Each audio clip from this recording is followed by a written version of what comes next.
There's a standard way of privatizing something. Like when Margaret Thatcher wanted to privatize the British railroads, the technique was defund them. And then when they don't work, people get angry. They say, let's do something. So you hand it over to private enterprise, which totally ruins them, and then the state has to come back in, big cost, and try to reconstruct it somehow. It's known as privatization. That's exactly what's happening with Social Security. It's in good shape now when you read in the newspapers, as you do, that the big problem of the deficit is entitlements. Social Security, Medicare, Medicaid. Social Security is a zero problem. For one thing, it doesn't add anything to the deficit because people pay for it. And for another thing, it's in pretty good shape. Certainly,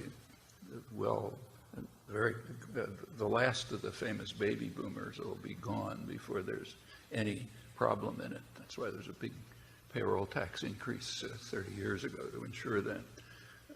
But if it's defunded, it'll be a problem. Then there'll be pressure to privatize it. That's a huge bonanza for the financial institutions. It'll put trillions of dollars into their hands, which they can then use to make a ton of money with risky investments, which are therefore very profitable.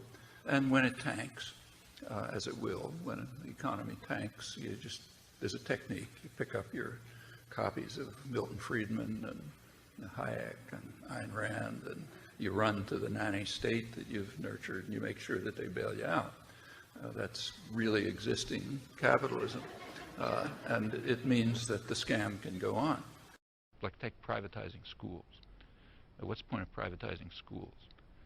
Well, the idea is to instill in people the idea that all you care about is yourself. So I don't happen to have children of school age, so therefore, according to the ideology that's implanted in you, I'm not supposed to care whether the kid down the street has school to go to. So I don't want to pay taxes. I want to cut taxes because I don't care if that kid goes to school. And if, since I have enough money, I could send my kid to private school if I wanted to, so who cares if they're public schools? So we should privatize schools to eliminate the conception that we should care if some other kid goes to school, which everybody has. So you got to drive it out of their heads. The same is true, I don't know if it's happening here, of efforts to privatize pension and security systems. What's the point of that? Like in the U.S., these big effort to try to privatize Social Security. I mean, financially speaking, it's ridiculous. It's a huge cost and everything else.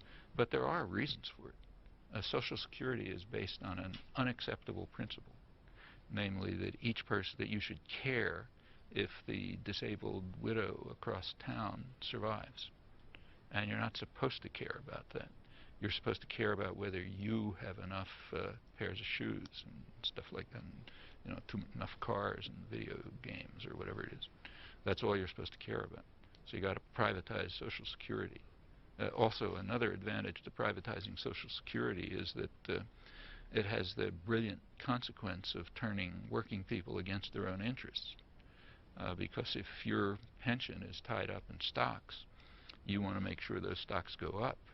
And the way those stocks go up is by cutting wages and reducing working conditions and, sending jobs to, Chinese sweatshops and so on.